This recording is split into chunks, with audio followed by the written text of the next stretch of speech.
صلی اللہ علیہ وسلم۔ اعوذ باللہ السمیع العلیم من الشیطان الرجیم، بسم اللہ الرحمن الرحیم، والصلاة والسلام علی رسولہ الکریم۔ اللہ تعالیٰ کے فضل و کرم سے باب الوضو ہم نے مکمل کر لیا تھا، اور پچھلے ہفتے ہم اس کا خلاصہ بھی سن چکے ہیں۔ آج ہم باب الغسل شروع کریں گے،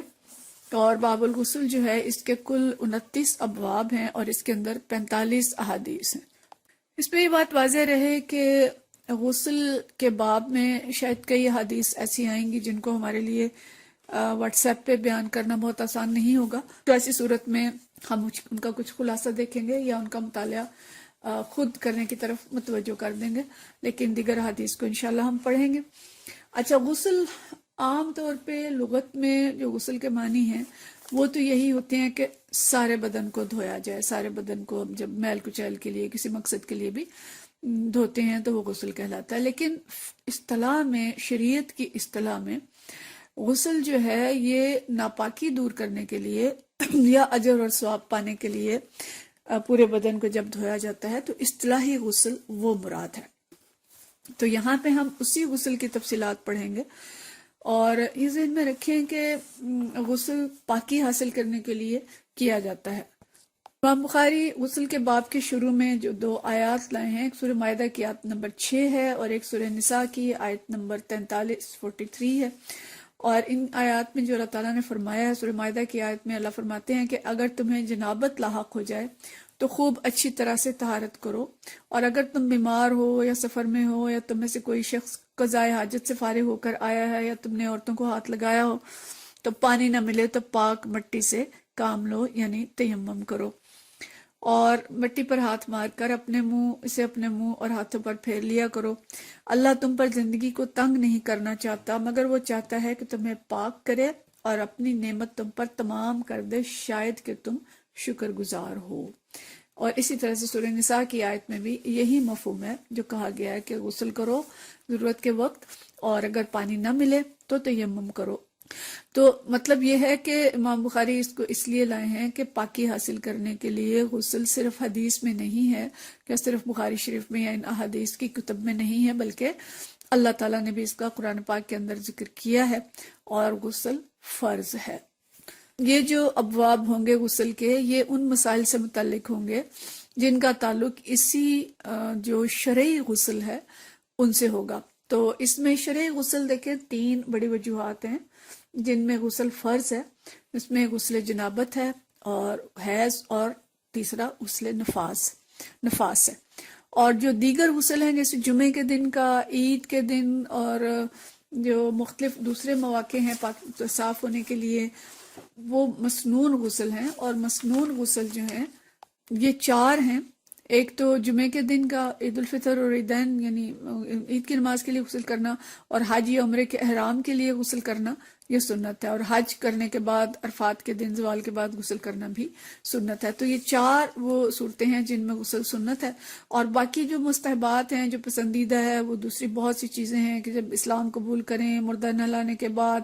مکہ مدینہ میں داخل ہونے کے بعد، سورج چاند گرہن کی نماز، یا مختلف اس طرح کی چیزیں ہیں، یا کسی کوئی نیک محفل ہے اس میں شرکت کرنی ہے، تو ایسے جگہوں پہ غسل جو ہے اس کو پسند کیا گیا ہے کہ غسل کیا جائے۔ لیکن جو فرض غسل ہے وہ یہ 3 چیزیں ہیں جو کہ ناپاکی کی ہیں، جن کے بعد ضرور ہی غسل کرنا چاہیے۔ تو انہی کا تذکرہ ہمیں زیادہ تر ان ابواب میں ملے گا، اور قرآن پاک میں بھی جو آیات ہم نے پڑھی ان میں بھی یہی تذکرہ ہے کہ وَإِن كُنتُمْ جُنُبًا فَطَّهَّرُوا، کہ جب تم جنابت کی حالت میں ہو تو طہارت کرو، یعنی اپنے آپ کو دھو لو، غسل کر لو۔ تو غسل کا طریقہ کیا ہوگا، نبی کریم صلی اللہ علیہ وسلم کیسے غسل فرماتے تھے،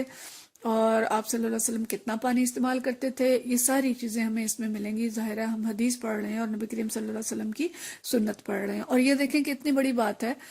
کہ نبی کریم صلی اللہ علیہ وسلم کی جو ذاتی چیزیں تھیں، بالکل ذاتی زندگی تھی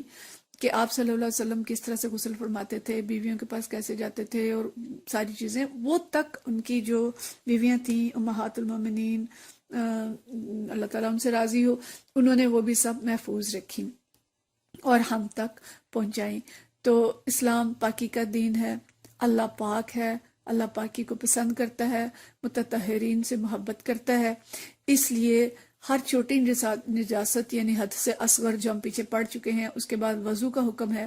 اور جہاں حد سے اکبر آیا ہے، بڑی نجاست ہو گئی ہے، وہاں پہ غسل کا حکم ہے۔ تو یہ چیزیں ذہن میں رکھیں، اور اس کے بعد ہم آگے جو باب الوضو ختم ہونے کے بعد باب الغسل ہے وہ ہم شروع کرتے ہیں۔ اور یہ بھی آغاز جو ہے یہ کیا ہے، پہلا باب کہ غسل سے پہلے وضو کرنے کا بیان۔ اب یہ سنت آ گئی ہے نا کہ مسنون طریقہ غسل کرنے کا کیا ہے، تو اس میں مسنون طریقے میں کیا ہے کہ غسل سے پہلے وضو کیا جائے۔ تو غسل سے پہلے وضو کرنا سنت ہے اور پسندیدہ ہے، کیونکہ نبی کریم صلی اللہ علیہ وسلم کا طریقہ یہی تھا۔ اور کہتے ہیں کہ اگر کسی نے غسل سے پہلے وضو نہیں کیا تو غسل تو اس کا ہو جائے گا، فرض تو ادا ہو جائے گا، لیکن سنت ادا نہیں ہوگی، اس لیے ضروری ہے کہ پہلے غسل کیا جائے۔ تو اس میں جو حدیث ہے، یہ حدیث جو ہے حضرت عائشہ رضی اللہ تعالی عنہا سے ہے، فرماتی ہیں ان عائشہ زوج النبی صلی اللہ علیہ وسلم ان النبی صلی اللہ علیہ وسلم کان اذا اغتسل من الجنابہ، کہ نبی کریم صلی اللہ علیہ وسلم جب جنابت سے غسل کا ارادہ کرتے، بدأ فغسل یدیہ، تو ابتدا کیسے کرتے تھے، اپنے ہاتھوں کو دھوتے تھے، ثم یتودع، پھر وضو فرماتے تھے، کما یتودع للصلاۃ، ایسے وضو کرتے تھے جیسے نماز کے لیے وضو کرتے تھے۔ وہ ساری تفصیل ہم پیچھے پڑھ چکے ہیں کہ نماز کے لیے کیسے وضو کرتے تھے۔ ثم يدخل اصابعه فی الماء، پھر کیا کرتے تھے، اپنے ہاتھوں کو انگلیاں پانی میں ڈالتے تھے، فَيُخَلِّلُ بِهَا أُصُولَ شَعْرِهِ، پھر کیا کرتے تھے کہ ان جو انگلیاں ڈالنی تھی گلی ہوئی تھی ان سے اپنے بالوں کی جڑوں میں خلال کرتے تھے، یعنی سر کے بال، داڑھی کے بال، ان کے اندر گہرائی تک پانی پہنچاتے تھے۔ ثُمَّ يَصُبُّ عَلَى رَأْسِهِ ثَلَاثَ غُرَفٍ بِيَدَيْهِ، تو پھر آپ اپنے ہاتھوں سے 3 چلو پانی کے سر مبارک پر ڈالتے تھے، بھر کے، جسے لپ ہم کہیں، بڑی بڑی 3 لپیں بھر کے اپنے سر پر ڈالتے تھے۔ ثم یفید الماء علی جلدہ کلہ، اور پھر اپنے باقی پورے بدن پر، پوری جلد پر پانی بہاتے تھے۔ تو گویا یہ مختصر سی حدیث کے اندر غسل کا جو ہے وہ پورا مسنون طریقہ آ گیا کہ آپ صلی اللہ علیہ وسلم پہلے ہاتھ دھوتے تھے اور اس کے بعد سر پہ پانی ڈالتے تھے